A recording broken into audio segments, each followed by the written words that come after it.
السلام علیکم dear reader and listeners, Urdu novels library میں آپ کا ڈھیر سارا ویلکم۔ لہو سے لال بائے انیشا عمر کی ایپیسوڈ نمبر 30 لے کر حاضر ہوئی ہوں۔ اگر آپ نے ابھی تک میرے اس چینل کو سبسکرائب نہیں کیا تو جلدی سے بھی سبسکرائب کر دیں، لائک اینڈ شیئر کریں اور اپنی رائے کامنٹ باکس میں لازمی دیں۔ چلیں ویڈیو کو سٹارٹ کرتے ہیں۔ وہ فریش ہو کر آیا۔ اس کے ہاتھ میں ایک تولیہ تھا جس سے وہ اپنے سیاہ بال خشک کر رہا تھا۔ اس نے وہ تولیہ بیڈ پر پٹکا اور آ کر اپنے صوفے پر ڈھہ گیا۔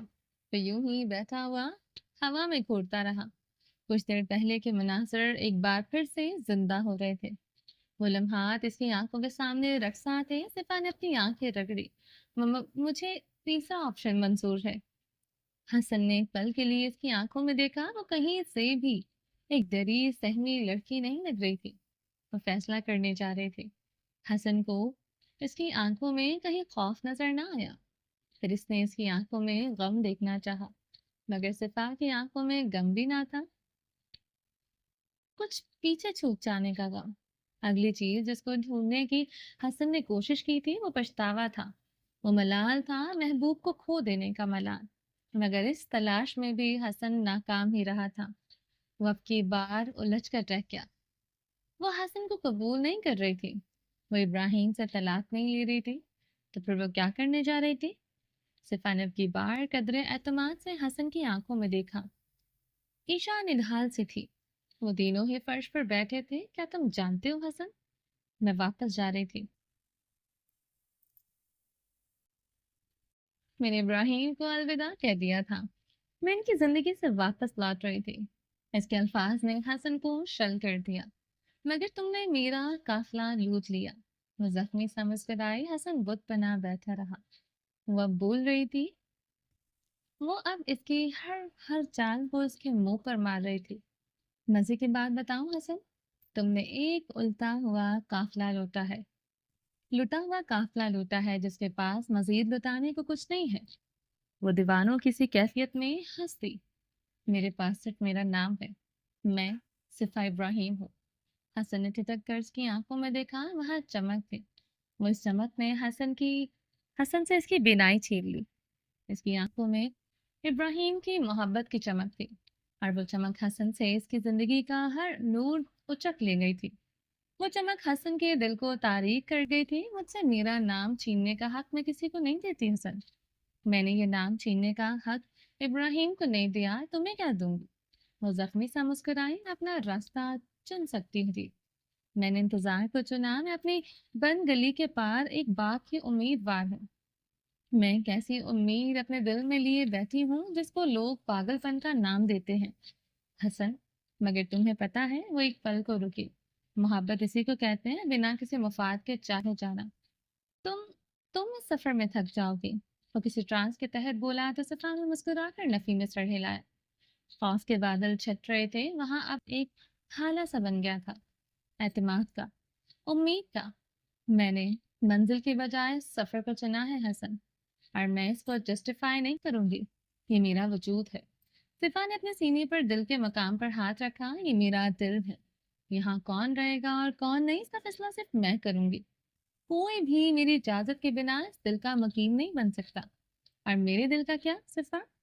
اس کے الفاظ بکھر گئے۔ محبت پا لینے کا نام نہیں ہے، محبت بس ایک جذبہ ہے جو دل کے چار دیواریوں میں پروان چڑھتا ہے حسن۔ اور ہمارے جذبات کو اتنی آزادی نہیں ہونی چاہیے کہ وہ ہمیں ہائی جیک کر لے۔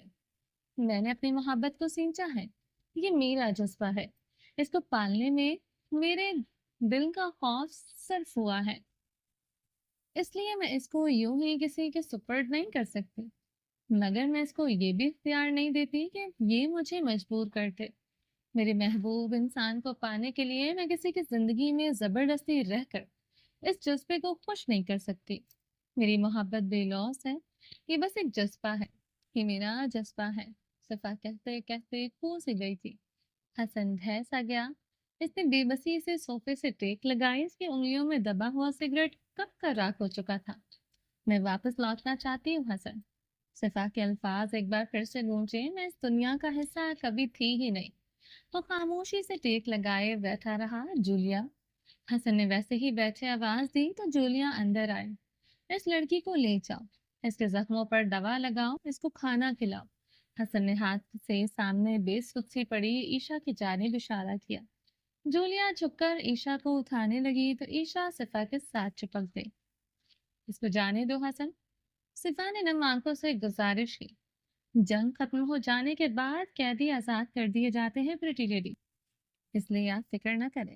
اس نے زخمی سے مسکراہٹ لیے کہا تو صفا کی رکی سانس بحال ہوئی۔ تم لوگ میری خاطر کوئی جنگ مت لڑو، میں اس قابل نہیں ہوں حسن۔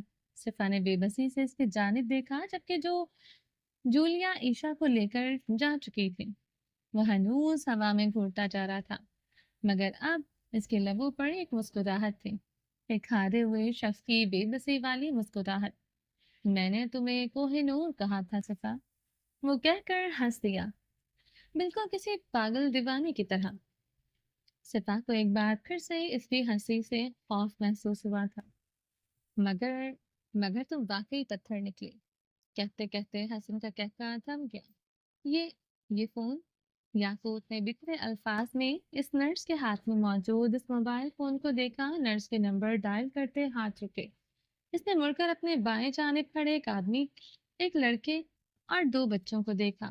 ایک بچہ اس کے ہاتھ میں موجود اس فون آلود موبائل فون کی جانب دیکھ کر اشارہ کر رہا تھا۔ اس نرس نے ریسیور واپس رکھا اور وہ موبائل پلٹ کر دیکھا۔ یہ آج ایک روڈ ایکسیڈنٹ ہوا ہے، اس میں ایک عورت اور ایک بچی موجود تھی۔ نرس بول رہی تھی مگر ان چاروں کے دماغ سن ہو چکے تھے۔ یاقوت کی سانس اٹکی تھی مگر ساتھ ساتھ وہ دھڑکتے دل کے ساتھ دعا کر رہا تھا وہ اس کی ماں اور بہن نہ ہو، جبکہ مرجان کا چہرہ سپاٹ تھا، وہ بالکل خالی تھا۔ اس کی آنکھیں تاریک تھی، وہ بس ہوا میں ایک نقطے کو گھورے جا رہا تھا۔ صحرا نے آگے بڑھ کر مرجان کا ہاتھ پکڑ لیا۔ اس حادثے میں اس عورت کا انتقال ہو گیا، اس لیے ہم ان کے نہیں نہیں یاقوت نے جلدی سے نفی میں سر ہلایا اور 2 قدم پیچھے ہٹا۔ کیا آپ اس موبائل کے مالک کو جانتے ہیں؟ اب نرس نے گارڈ سے پوچھا جس کی آنکھوں سے آنسو روا تھے۔ ہاں ہاں، مگر گارڈ کے الفاظ اس کا ساتھ نہیں دے رہے تھے۔ وہ بچی، اس بار صحرا نے ہمت کر کے پوچھا۔ اس کو گہری چوٹیں آئی ہیں مگر وہ فی الحال زندہ ہے۔ نرس نے ان سب کی حالت بھانپ لی تھی۔ کیا ہم زہرا پوچھ رہی تھی کہ نرس نے اس بات میں سر ہلایا۔ آپ لوگ جا کر تصدیق کر سکتے ہیں، آئیں میرے ساتھ، وہ کہہ کر آگے آگے چل دی۔ چلو مرجان، زہرا نے اس کا ہاتھ پکڑ کر اس کو کھینچا۔ وہ کسی بت کی طرح کھینچتا چلا گیا، جبکہ ہچکیوں میں روتے ہوئے یاقوت کو گارڈ اپنے ساتھ لے کر اندر بیٹھ گیا۔ وہ لوگ ایک مردہ خانے کے سامنے کھڑے تھے۔ نرس نے دروازہ کھولا۔ چلو، زہرا نے مرجان کو اپنے ساتھ گھسیٹنا چاہا مگر اس کے قدم اپنی جگہ مجمن تھے۔ پیچھے یاقوت اور آنکھوں میں امید کا آخری جلتا بجھتا چراغ لیے کھڑا تھا۔ گارڈ نے بھیگی پلکوں سے یاقوت کی جانب دیکھا۔ وہ دونوں بچے ہی اس کیفیت میں نہیں تھے کہ اپنی ماں کی شناخت کر سکے، اس کی موت کی تصدیق کر سکے۔ وہ دونوں بس بچے تھے، معصوم 8 سالہ بچے۔ ان سے اس چیز کی توقع کرنا ہی بے وقوفی تھی۔ گارڈ نے بلا کر آنکھیں رگڑی اور زہرا کو اشارہ کیا۔ زہرا نے ایک نظر اپنے سامنے کھڑے مرجان کو دیکھا جس کی آنکھ میں ایک آنسو تک نہ تھا، وہ شوق کی کیفیت میں تھا۔ پھر اس نے نرمی سے اس کا ہاتھ چھوڑا اور نرس کے ساتھ اندر چلی گئی۔ وہ لوگ ایک اسٹریچر کے سامنے کھڑے تھے۔ ایک وجود تھا، کمزور سا نسوانی وجود جو سفید چادر میں لپٹا ہوا تھا۔ وہ حریہ نہیں ہو سکتی تھی، حریہ تو حسن کا سراپا تھی، وہ تو محبتوں کا سرچشمہ تھی۔ وہ ایک مضبوط شخصیت کی حامل تھی، ایک پورے اعتماد عورت۔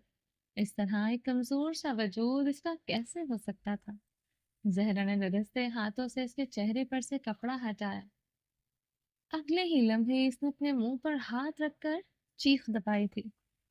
ساتھ کھڑی نرس نے زہرا کے تاثرات دیکھتے تو افسوس میں سر ہلایا، یعنی وہ جن لواحقین کو ڈھونڈ رہے تھے وہ اسی ہسپتال میں موجود تھے۔ کچھ لمحے یوں ہی یقینی اور غیر یقینی کسی کیفیت کی نظر ہو گئے۔ بلاخر زہرا باہر آئی۔ اس نے بکھرے سے یاقوت کو دیکھا اور سن سے کھڑے مرجان کو۔ کیا کیا ہوا؟ تو کون ہے اندر؟ وہ وہ حوریہ میڈم نہیں ہے نا؟ گارڈ نے آگے بڑھ کر بے چینی سے پوچھا۔ زہرا خاموش رہی۔ یاقوت کی امید کے دیے کلو اب مدھم ہوتی جا رہے تھے۔ بولو زہرا، وہ حوریہ میڈم نہیں ہے نا؟ گارڈ نے آخر کار اس کو جھنجھوڑا۔ زہرا نے ایک بار پھر سے یاقوت کو دیکھا۔ اس کی آنکھوں میں جلتا امید کا دیا ایک آخری ہوا کے جھونکے کا منتظر تھا۔ وہ حوریہ میڈم ہی ہے۔ زہرا نے بلاخر ٹوٹے الفاظ میں اپنی بات مکمل کی۔ یاقوت کی آنکھوں میں جلتا ہوا وہ امید کا آخری دیا بجھ دیا۔ وہ ہوا کا جھونکا آیا اور اس دیے سے اس کی بچی ہوئی روشنی بھی چھین لے گیا۔ وہ دیا بجھ گیا۔ وہ یاقوت کی زندگی تاریک ہو گئی۔ یاقوت کے قدم لڑکھڑائے تھے۔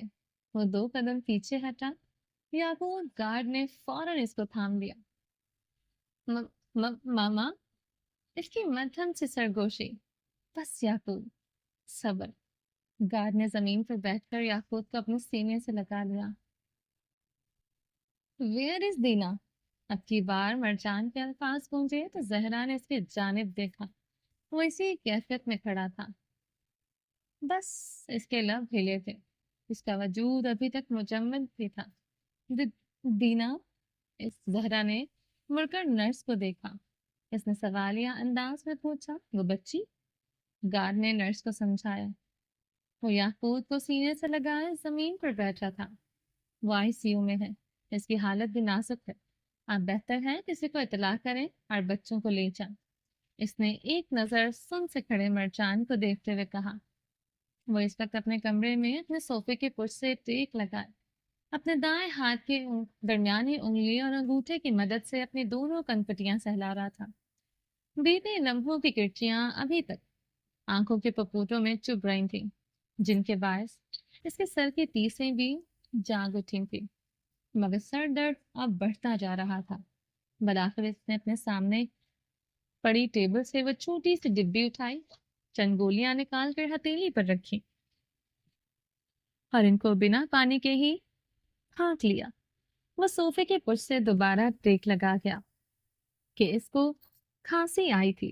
ایک گولی شاید خوراک کی ناری میں ہی اٹک گئی۔ اس نے جلدی سے پاس پڑا پانی کا گلاس اٹھایا اور 2 گھونٹ پانی پیا۔ گلاس واپس رکھا تو اس کی نظر اپنے موبائل کی بلنک ہوتی اسکرین پر گئی۔ وہاں کوئی فون کال آ رہی تھی اور وہ ایک ان نون نمبر تھا۔ اس نے پہلے تو آنکھیں سکیڑ لی، مگر پھر اس نے ہچکچاتے ہوئے فون ریسیو کیا۔ بہت احتیاط سے ہیلو کہا۔ سر، میں زہرا۔ جانی پہچانی سی آواز سماعتوں سے ٹکرائی۔ بولو، لہجے میں ناگواری عمر آئی۔ وہ اس وقت کسی کی کوئی بات نہیں سننا چاہتا تھا۔ وہ بس چند لمحے سکون کے چاہتا تھا اپنی ذات کے ساتھ، مگر اس کو یہ لمحے کم ہی میسر ہوا کرتے تھے۔ سر، وہ حوریہ؟ کیا اس وقت تم نے مجھے حوریہ کے قصے سنانے کے لیے فون کیا ہے؟ وہ بے حسی سے بولا۔ سر، وہ کچھ نہیں کہنا، تو میرا دماغ مت چاٹو۔ I need to rest، کہتے اس نے فون کان سے ہٹایا۔ سر، ان کی ڈیتھ ہو گئی ہے۔ الفاظ اسپیکر کے پردوں سے ہوتے ہوئے اس کے سماعتوں سے ٹکرائے۔ اس نے ہڑبڑا کر ایک بار فون اسکرین کو دیکھا، پھر فون کان سے لگایا۔ واٹ؟ کیا بکواس کر رہی ہو تم؟ ہوش میں تو ہو زہرا، میرے ساتھ کوئی بےہودہ مذاق کرنے کی غلطی مت کر دینا، سمجھی تم؟ وہ اس حالت میں بھی مقابل کو دھمکا رہا تھا، اس کو اس کے انجام سے باور کروا رہا تھا۔ سر، میں کیسے بھلا مذاق؟ کہاں ہو تم؟ اور حسن کے الفاظ بکھر گئے۔ اس کا دماغ شٹ ڈاؤن ہو رہا تھا۔ اس کو اب الفاظ نہیں مل رہے تھے، اس کے جملے ٹوٹ رہے تھے۔ سر، ہم لوگ سٹی ہاسپٹل میں ہیں اور میں نے ان کی لاش کی خود تصدیق کی ہے، زہرا کپکپاتی ہوئی آواز میں اس کو بتا رہی تھی۔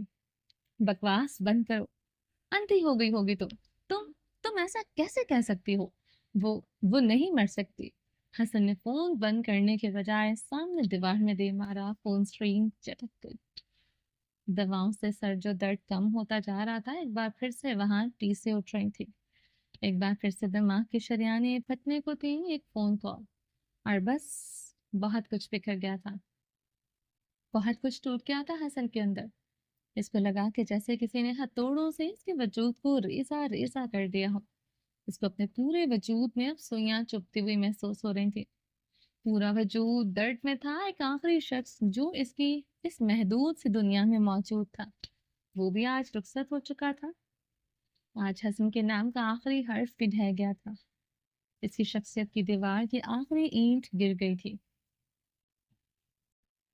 वो एक बार फिर से खुद को इसी दरिया के पुल पर खड़ा हुआ महसूस कर रहा था, जहां बेबसी थी, जहां दर्द था, जहां घुटन थी और जहां मायूसी थी। शाम हो रही थी, सूरज अब गुरूब हो चुका था। अब जो बच गए थे, इन पर कयामत ढाई जाने का वक्त था। अब जो चले गए सो चले गए। अब पीछे रह जाने वालों का इम्तिहान का वक्त था। जिना अस्पताल के लॉबी में इस वक्त सुफियान गुरसी खड़े थे। इनके साथ मियां इमदाद शाह भी अपनी लाठी के सहारे खड़े थे। शाह साहब वो कब से खड़े अल्फाज जमा कर रहे थे, मगर इनके पास कोई लफ्ज नहीं था। मत करो सुफियान, मत कोशिश करो। इन्होंने सुफियान गोरसी के कंधे पर हाथ रखा। शाह साहब, मैं नहीं जानता वो कब आया और कब वापस गया। अगर मुझे मालूम होता तो। कहते कहते वो खामोश हो गए। तो क्या तुम इसको माफ कर देते? तुम अपनी बेटी के मुजरिम को माफ कर देते सुफियान? शाह साहब ने एक जख्मी सी निगाह इन पर डाली तो सुफियान गोरसी की में निगाहें चुरा ली। कम से कम इस तरह तो न होता सब। लाश मस्क करने से रोक सकता था मैं, ताकि कयाम इस हालत में ना होता। इन्होंने हद दर्जा कोशिश के बाद इनको अपनी बात समझाई। वो दो खानदान अपनी अपनी औलादों की वजह से इस कदर अजियत में मुब्तला थे। इन खानदानों के अफराद के दिल कट चुके थे। इनके दिलों से खून रिस रहा था, मगर फिर भी वो इंसानियत के नाते एक दूसरे के बारे में सोच रहे थे। इंसानियत यही तो है। इंसान के पास अपने मुजरिम को सजा देने का पूरा पूरा हक है। मगर साथ ही अल्लाह ने नरमी से कहा कि मैं एहसान करने वालों को पसंद करता हूँ। तो इसका मतलब ये हुआ कि बेशक इंसाफ करो, अल्लाह इंसाफ करने वालों के साथ होता है। मगर अगर तुम एहसान का रास्ता इख्तियार करके अपने मुजरिम को माफ कर दो या कसास ले लो, ये भी अफसल है। मगर चॉइस इंसान को दी गई है, ताकि कोई इसको मेरी अमीरी या करीबी से मंसूब ना करे। लोग ये ना समझे कि मेरा कत्ल करके छूट जाते हैं। अमीर कत्ल करके छूट जाते हैं क्योंकि इनके पास कसास अदा करने की रकम होती है। और गरीब चूंकि कसास की रकम अदा नहीं कर सकता, इसलिए इसको सजा हो जाती है। कसास एक ऑप्शन है दलदल से निकलने के लिए, इंतकाम की आतिश को बुझाने के लिए, मजीद अमवात को रोकने के लिए। मगर जो चाहे इसको कबूल करे और जो चाहे अपना इंतकाम हासिल करे। लॉबी क्रॉस करके अंदर जाएं तो आईसीयू के बाहर खतीजा बेगम बैठी थी। इनके साथ सादिया मौजूद थी। डॉक्टर्स ने अगले 24 घंटे नाजुक बताए थे। ख़याम कुरैशी को दिल का दौरा पड़ा था, क्योंकि किसी भी बाप के लिए अपनी औलाद का यह अंजाम नाकाबिले बर्दाश्त है। बीबी, खुद को संभाले। सादिया मुसलसल इनकी ठारस बना रही थी। वो निढाल सी दिखाई देती थी। बीबी, तो क्या अब सिफा वापस आ जाएगी? सादिया ने इनके कंधे पर हाथ रखते पूछा। खतीजा बेगम ने बोझल पलकें उठाई और सुर्ख होती आंखों से अपने साथ बैठी सादिया को देखा। नहीं मालूम, इन्होंने कुछ देर बाद धीमी सी आवाज में जवाब दिया। मगर इसने कहा था कि वह इंतकाम लेने के बाद सिफा को तलाक। कहते कहते सादिया खामोश हो गई। सादिया, खामोश हो जा। अल्लाह का वास्ता है, खामोश हो जा। मैं मजीद कुछ नहीं सोचना चाहती। जो जो जिसके मुकद्दर में होगा, सबको वही मिलेगा। अगर मेरी बेटी के नसीब में वापसी हुई तो वो आ जाएगी। अगर ना आई तो मुझे इत्मीनान है, क्योंकि इसने मुझे बताया था कि वो वहाँ महफूज है। वो थके थके से लहजे में बोली और एक बार फिर से सोफे के पुछ से टेक लगाकर आंखें मूंद ली। इनके हाथ में एक स्याह दानों वाली तस्वीर थी, जिसके दानों पर वो अपने मिजाजी खुदा की सलामती की दुआएं अपने हकीकी खुदा से मांग रहे थे। रहमान किरदावी इस वक्त अपने स्टडी रूम में निढाल से थे। इनको फिलहाल हुरिया के बारे में कोई इल्म न था। इनके रूम का दरवाजा खुला तो मंसूर अंदर दाखिल हुआ। सर, आप यहाँ क्या कर रहे हैं? आपकी तबीयत ठीक तो है ना? वो इनकी कुर्सी के पास आकर खड़ा हुआ। रहमान करदावी ने बोझल होते ही आंखें खोलकर मंसूर को देखा और फिर इसके अकब में नस्ब वॉल क्लॉक को देखा। 7 बज रहे थे। कोई खबर? इन्होंने सिर्फ आंखें लिए मंसूर से पूछा। सर, मंसूर बोलते बोलते रुका। वो इब्राहिम की मौत की खबर सुनने के लिए खुद को तैयार कर चुके थे, मगर इन्होंने मंसूर को हाथ से इशारे से रोक दिया और कदरे सीधे होकर बैठे।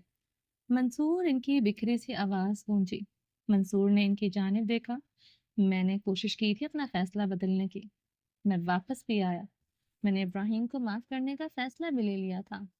मगर वो कहते जा रहे थे, जबकि मंसूर के चेहरे के तासुरात पल पल बदल रहे थे। वहां हैरत थी, वहां अचंभा था, वहां गैर यकीनी थी। मगर इसने बेख्तियार पूछा, मगर मैं जब वापस आया तो मेरे सामने ये दस्तावेज पड़ी थी। ये दस्तावेज हुरिया ने पहुंचाई है। इन्होंने एक फाइल मंसूर की जानिब खिसकाई। मंसूर ने लरजते हाथों से वह फाइल उठाकर खोली। इस फाइल में इब्राहिम के सारे खुफिया मिशंस की डिटेल्स दर्ज थी। यानी बगावत की जड़ें इसी के घर में थी, गद्दारी इसके अपनों ने की थी और धोखा इसको अपनों से मिला था। मंसूर, ये फाइल देखने के बाद मैं पागल हो गया। मेरा मेरा बस नहीं चल रहा था कि मैं इब्राहिम मेरे सामने हो और मैं इसको गोली से उड़ा दूं। इसने मेरी पीठ में खंजर घोंपा है मंसूर। मैंने इस पर भरोसा किया। वो बेबसी से टेबल पर ठहर गए। इनका माथा इस सख्त सर्द शख्स मेज पर टिका हुआ था। वो रो रहे थे। इनके आंसू उस बेजान लकड़ी की मेज में जज्ब हो रहे थे। फिर इन्होंने अपना सर उठाया और मंसूर को देखा, जो कि कुछ भी सोचने समझने से कासिर दिखाई देता था। मगर मैंने अपना फैसला कायम रखा। लेकिन मंसूर, तुम तुम जानते हो, जब मेरी आंख खुली तो मैंने दोबारा कोशिश की। मगर कहते कहते इन्होंने अपने लरजते हाथ अपने सामने फैला दिए। मगर इस वक्त मेरे हाथों से रेत की तरह फिसल गया। क्या वो मर गया मंसूर? इन्होंने आखिरी बात करते हुए दीवाना वार मंसूर की आंखों में झांका। मंसूर के कदम लड़खड़ाए थे। वो अभी तक इस बात को प्रोसेस कर रहा था कि वो फाइल हुरिया ने भेजी थी। इसको रह रहकर इब्राहिम को रहम आ रहा था और साथ ही वह उसकी बेवकूफ़ी और लापरवाही पर मातम कर रहा था कि इसने इस कदर नाजुक इंफॉर्मेशन क्या यूं ही अपने घर में छोड़ दी थी, जिसकी रसाई यूं ही सबको हासिल थी। मंसूर, कुछ देर बाद रहमान किरदावी की दहाड़ ने इसको इसकी सोचों की महू से निकाला। तो मंसूर ने फाइल मेज पर रखी। नहीं सर, इसने एक निगाह रहमान किरदावी के चेहरे पर डाली, जहां लम्हे के 1000वें हिस्से में सुकून दराया था। तो तो क्या क्या वो जिंदा है? इन्होंने नम होती आंखों से मंसूर को देखा। जी हाँ सर, हादसा हुआ था मगर वो बच गया है। मंसूर ने एक ठंडी सांस खारिज करते हुए रहमान किरदावी को अपने अल्फाज से जिंदगी बख्शी थी। वो अल्फाज जिंदगी थे। शुक्र है, शुक्र है। उन्होंने अपने चेहरे पर हाथ फेरा। वो शुक्र अदा कर रहे थे कि वो मंसूर हयात के मोबाइल पर किसी का फोन आया। इसने फोन उठाया। जैसे जैसे वो फोन सुन रहा था वैसे वैसे इसके तासुरात में मातम छा रहा था। रहमान किरदावी की रूह तक में सुकून था, क्योंकि शाह ने अभी इब्राहिम को जिंदा छोड़ देने का कहा था। इस तरह रहमान किरदावी के राज भी महफूज रहे थे और इब्राहिम की जान भी। इनको लगा वो किसी तारीख और तवील टनल से बाहर निकल आए हैं, जहां घुटन नहीं थी बल्कि पुरसुकून फिजा थी और रोशनी थी। मंसूर कॉल सुन रहा था। इसके जिस हाथ में मोबाइल था वो हाथ इसका गिर गया और हाथ से मोबाइल जमीन पर गिरा। ठक की आवाज के साथ रहमान किरदावी की इसकी जानिब मतवज्जा हुए। वो सुन सा खड़ा था। क्या हुआ? इनके चेहरे पर एक बार फिर से खौफ दराया। इब, इब, इब्राहिम ठीक ठीक ठीक है ना? इन्होंने लड़खड़ाते लहजे में बमुश्किल अल्फाज अदा किए। मंसूर ने एक नजर इनको देखा। ایک آنسو منصور کی بائیں آنکھ سے لڑک گیا۔ رحمان گرداوی کا خوف ایک بار پھر سے ان کو تاریک اور طویل سرنگ میں گھسیٹ کر لے گیا تھا۔ ک- ک- کیا ہوا ہے منصور؟ انہوں نے غیر یقینی سے منصور کو دیکھا۔ سر، حریہ، کہاں ہے وہ؟ اس کو بولو مجھ سے آ کر ملے، میں اس کو سمجھا دوں گا، فکر نہ کرے، میں سب ٹھیک کر دوں گا۔ میں ابراہیم کا نام بیچ میں لائے بنا سب کو صاف کر دوں گا۔ میں اس میں ابراہیم کا نام شامل نہیں ہونے دوں گا۔ اس کو بولو فکر نہ کرے، اس کے بابا سب سنبھال لیں گے۔ ہاں ہاں، اس کو بولو اپنے بابا پر بھروسہ رکھے۔ انہوں نے اٹک اٹک کر اپنی بات مکمل کی۔ رحمان گرداوی۔ منصور نے تنے جبڑے سے ان کا نام لیا۔ وہ ٹھٹکے۔ تم تم شیطان ہو۔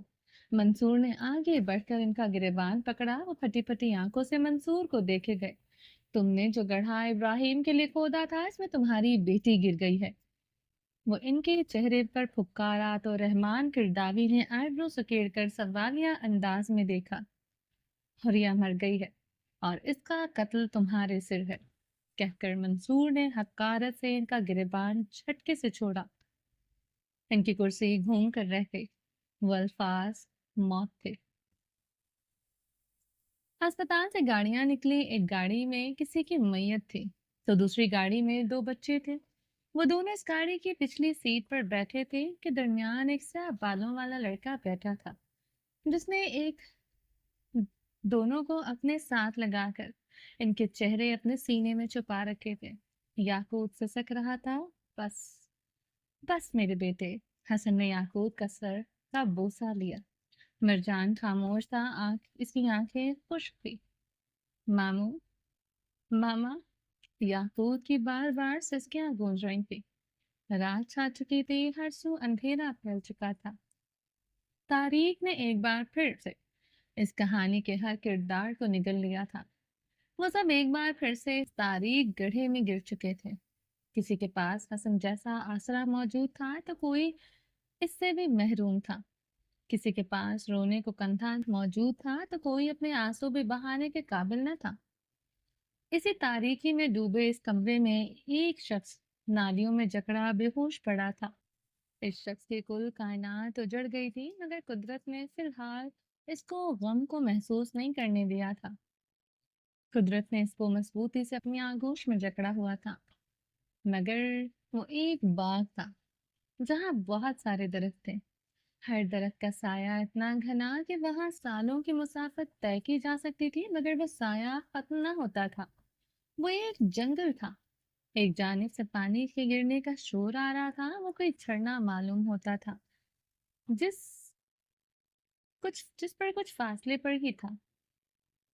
وہ ننگے پاؤں اس شور کی سمت میں چلتا جا رہا تھا۔ آخر وہ ایک ندی کے پاس پہنچا جس کا پانی اسی جھرنے کی بدولت بہ رہا تھا۔ ندی کی ایک سمت میں وہ جھرنا تھا تو دوسری سمت میں وہ ندی طویل ہوتی جا رہی تھی، حتیٰ کہ اس کا دوسرا کنارہ نہ ملتا۔ وہ اس جھرنے کی سمت دیکھ رہا تھا۔ اب پانی کے گرنے کی وجہ سے جو شور برپا تھا، اس میں کہکوں کی آواز شامل ہو رہی تھی۔ نیز وہ دونوں آوازیں مل کر موسیقی کی کوئی خوبصورت سی دھن بنا رہی تھی۔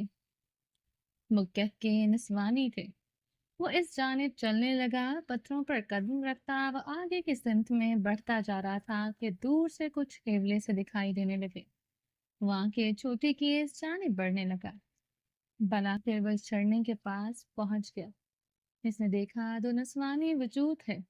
وہ دونوں لڑکیاں ایک بڑے سے پتھر پر بیٹھی ہیں۔ ان کے ہاتھ میں ایک ایک ٹوکری ہے جس میں پھول ہیں۔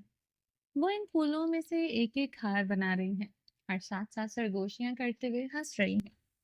ان دونوں لڑکیوں کی ابراہیم کی جانب پشت تھی۔ ابراہیم وہی کھڑا حیران سا ان دونوں لڑکیوں کو دیکھے گیا کہ اچانک ایک لڑکی نے پلٹ کر دیکھا۔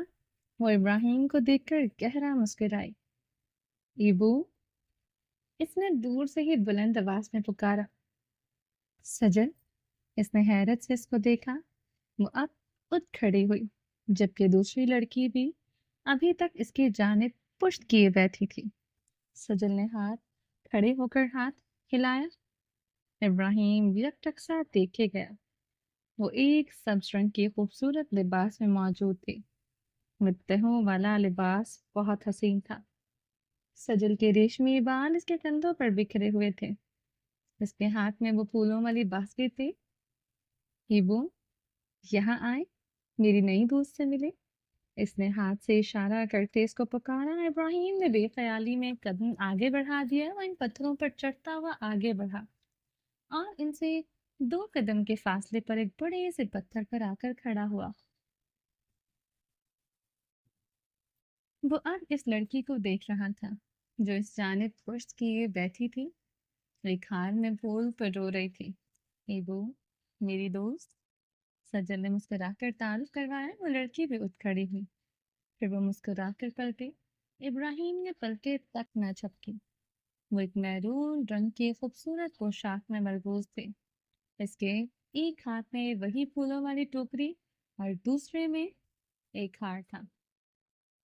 इब्राहिम, वो मध्यम सी आवाज में बोली, हुरिया, तुम यहाँ? इसने इर्द गिर्द देखा। वो ये मेरी दोस्त है। सजल ने मुस्कुराकर हुरिया का हाथ थाम लिया। हुरिया ने मुस्कुराकर अपने दाएं जानिब खड़ी सजल को देखा। तुम तुम लोग यहाँ क्या कर रही हो? इसने खुश्क होते लबों पर जुबान फेरते हुए इधर उधर देखा। हम यहीं रहते हैं एबो। नहीं, हु- हुरिया, तुम। वो हकीकत और ख्वाब के बीच में अब फंस चुका था। एक ऐसी कैफियत में जहाँ ना ख्वाब ख्वाब लगता है और ना हकीकत हकीकत। इसको एहसास हुआ कि सजल तो मर चुकी है, मगर फिर इसके साथ हुरिया क्यों थी? अक्सर औकात ख्वाब और हकीकत यूं मिल खा जाते हैं कि ख्वाब देखने वाला फंस जाता है। वो वहां से निकलना चाहता है मगर वो कैद हो जाता है। इब्राहिम भी कैद में था कि इसी दौरान एक और लड़की आई। इब्राहिम ने पलट कर देखा। अदा, तुम तुम यहाँ? अब वो कभी अदा को देखता तो कभी इसकी गोद में मौजूद इस 3 साला बच्ची को। वो इसके पास क्यों थी? इब्राहिम बुरी तरह हड़बड़ाया। वो भागकर अदा के पास पहुंचा और इससे दीना को खींचने लगा। ये ये मेरी बेटी है अदा, इसको मुझे दे दो। वो इससे दीना को खींच रहा था। नहीं भाई, ये हमारे पास रहेगी। अदा ने मसाहमत की। नहीं, ये मेरे साथ जाएगी। इसका पूरा वजूद पसीने से नहा गया था कि इसको अपने अकब में कह के बुलंद होते सुनाई दिए। इसने मुड़कर देखा तो सजल और हुरिया अपने मुंह पर हाथ रखे हंस रही थी। दीना, मेरा बच्चा। इब्राहिम ने झटके में दीना को अदा से छीनकर अपने सीने से लगाया। दीना, दीना, इसने अपने सीने से लगे बेजान से वजूद को पुकारा, मगर वो खामोश रही। नहीं दीना। इब्राहिम की गरज इन पहाड़ों में गूंजी थी और इधर इस तारीक कमरे में चीख बरामद हुई थी। इस आईसीयू में जिंदगी की लकीर एक बार फिर से रवां हुई तो पास खड़े 2 डॉक्टर्स ने एक दूसरे की जानिब देखकर सुकून से सांस खारिज की। फिर वो दोनों अपने साथ खड़ी 2 नर्सेस को कुछ हिदायत देते बाहर निकल आए। डॉक्टर्स अपना मास्क हटाते बाहर निकल रहे थे। इनके कोट अब इनके बाजू पर थे। शुक्र है, कम से कम वो बच्ची तो जिंदा है। एक डॉक्टर जिसकी उम्र लगभग 40 साल थी, इसने अपने साथ चलते आ रहे एक और मेल डॉक्टर से कहा, जो कि दरमियानी उम्र का था और इससे ज्यादा तजुर्बेकार था। वो खामोशी से चला आ रहा था। क्या हुआ है डॉक्टर साहब? इस जवान डॉक्टर ने चौंक कर इनको देखा। डॉक्टर हमाद, वो अब कॉरिडोर में खड़े थे। मैंने आज तक ऐसा केस नहीं देखा। वो बच्ची करीबन मर चुकी थी, मगर जब वो बहाल हुई तो इसके पैरामीटर्स बिल्कुल नॉर्मल हो गए। ऐसा कैसे मुमकिन है? डॉक्टर साहब, कुछ चीजें हमारे हाथ में नहीं होती। इनके फैसले ऊपर बैठा खुदा करता है। वो जिस रूह को ले जाने का इरादा कर ले, फिर इसको दुनिया की कोई ताकत नहीं रोक सकती, 1 सेकंड भी नहीं। मगर जिसको वो जिंदगी बख्श दे, इसको कोई मार नहीं सकता। डॉक्टर हमाद ने पुरसकून अंदाज में जवाब दिया। हाँ, तुम सही कहते हो। इसकी माँ का दुख हुआ। अगर वो अपनी जान न देती तो ये बच्ची आज जिंदा न होती। क्या मतलब डॉक्टर साहब? डॉक्टर हमाद उलझा।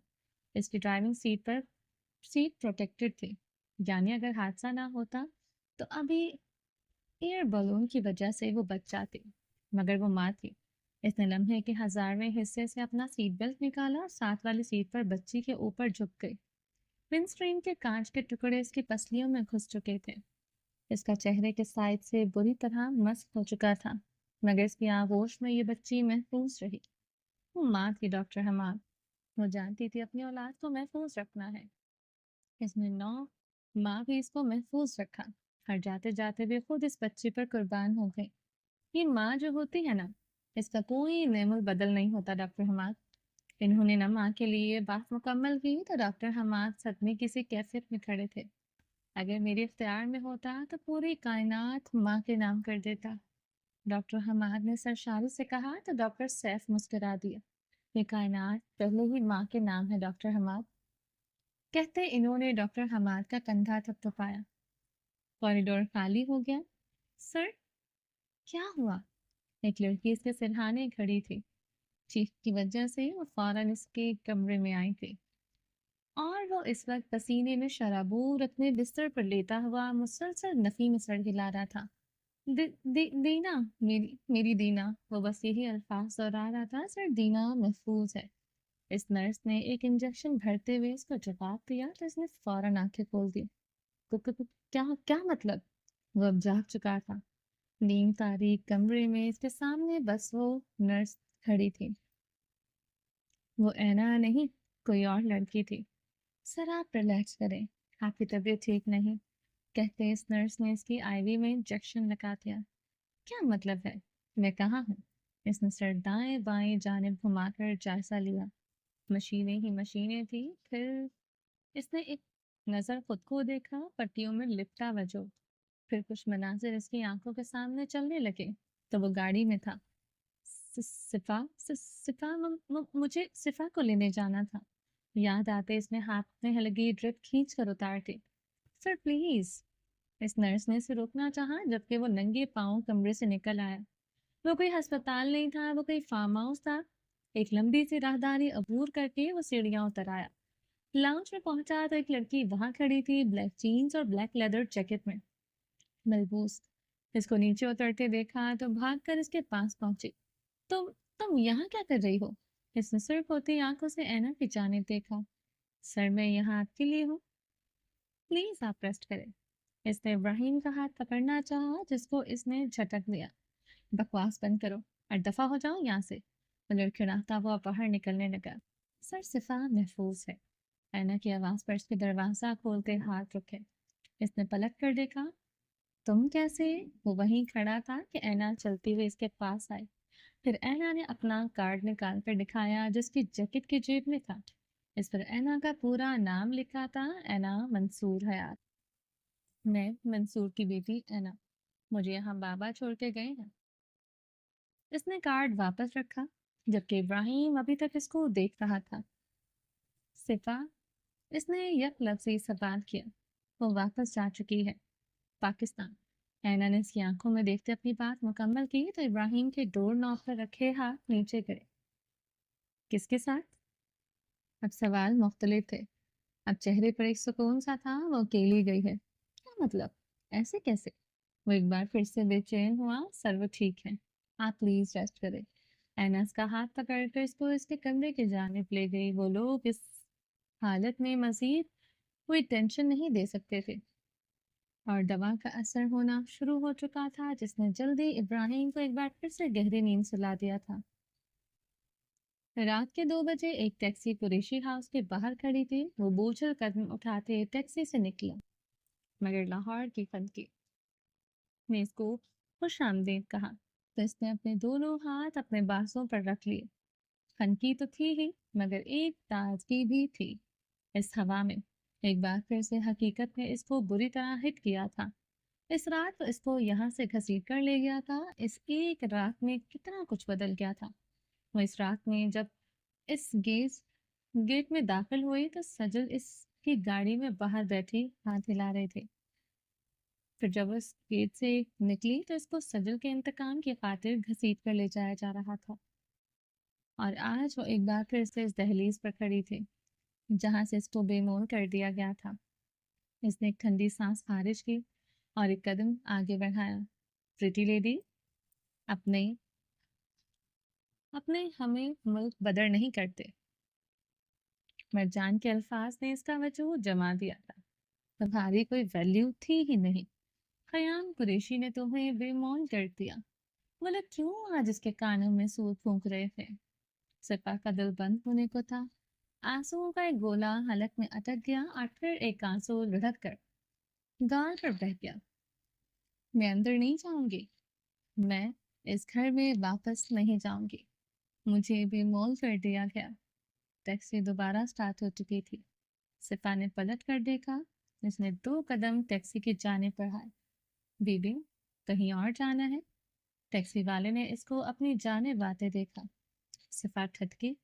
इसने एक पल के लिए सामने टैक्सी को देखा, फिर पलट कर अपने घर को देखा। बीबी, टैक्सी वाले ने दोबारा पुकारा। सिफा ने नफी में सर हिला दिया और अपने गेट की जानिब बढ़ गई। वो टैक्सी वाला मायूसी से लिए वापस चला गया। एक भीड़ खुद अपनी मर्जी से किसी भेड़िए की दस्तरस में आ जाए, इससे बड़ी क्या बात हो सकती है? मगर इसने ऐन वक्त पर इस ड्राइवर की आंखें पढ़ ली थी। वो लवारिस नहीं थी। ऐसे लम्हात बहुत सारी लड़कियों की जिंदगी में आते हैं जहाँ वक्ती अना का नाग इनको डसना शुरू कर देता है। बल्कि शैतान इनके कानों में वसवसे फूंकता है। इनको कहता है वो लावारिस छोड़ गई थी और जहाँ जा रही है इनको डिजर्व नहीं करते। वो बहुत सारी लड़कियां इस जाल में फंस जाती हैं और अपने महफूज मस्कन को छोड़कर शैतान की बात मानकर अपने घर से बाहर कदम रख लेती हैं। फिर इनके मंसर भूखे भेड़िए इनको खुले दिल से वेलकम करते हैं। जोश में भी होश से काम लेना दानिशमंदी है। उसने एक हाथ से अपना गाल रगड़ा और गेट बेल दी। कुछ देर बाद ही गार्ड जमाई रोकता हुआ गेट खोल रहा था, लेकिन सामने खड़ी लड़की का चेहरा स्ट्रीट लाइट की रोशनी में दमक रहा था। गार्ड ने हाथ इसके मुंह पर रखे हुए थे और इसका मुंह खुल चुका था। बा बाबा कहाँ है? सिफा ने लरसती आवाज में पूछा तो गार्ड हैरत और सदमे के मारे आंखें पूरी खुल गईं। एक दिन में कितना कुछ हो गया था। जाविया की लाश एक मुर्दा खाने में पड़ी थी, क्योंकि इसका बाप खुद आईसीयू में था और सिफा लौट आई थी। वो शाहजी को कहते हुए गार्ड हकलाया। क्या हुआ पापा को? कहाँ है वो? सिफा ने कदम अंदर की जाने बढ़ा दिए। बाबा, अम्मी। वो इस सबसे अनजान अंदर दाखिल होते हुए इनको पुकार रही थी, मगर घर खाली था, सुनसान। बीबी, सिफा ने मुड़कर देखा तो गार्ड इसके पीछे हाथ बांधे खड़ा था। सिफा ने सवालिया नजरों से इसके जानिब देखा। वो शाहजी अस्पताल है, इसने ठहर ठहर कर बताया। सिफा पर पहाड़ टूटा था। वो जो समझ रही थी कि वो जंग लड़कर आ गई है, अब इसको सुकून के चंद लम्हात मयसर होंगे भी, वो भी इससे छीन लिए गए। ये जिंदगी एक जहाद है और जहाद अपनी सांस के साथ खत्म होता है, बिना किसी नतीजे के। सिफा उल्टे कदमों बाहर आई थी। अब इसका रुख अस्पताल की जानिब था। चलिए जी, बाकी का नेक्स्ट एपिसोड में कंटिन्यू करेंगे। उम्मीद है आपको ये एपिसोड पसंद आई होगी। चैनल को सब्सक्राइब नहीं किया तो जल्दी से भी सब्सक्राइब कर दें, लाइक एंड शेयर करें और अपनी राय कमेंट बॉक्स में लाजमी दें। अपना ढेर सारा ख्याल रखिएगा, दुआ में याद रखिएगा। मिलते हैं नेक्स्ट एपिसोड में, तब तक के लिए अल्लाह हाफिज़।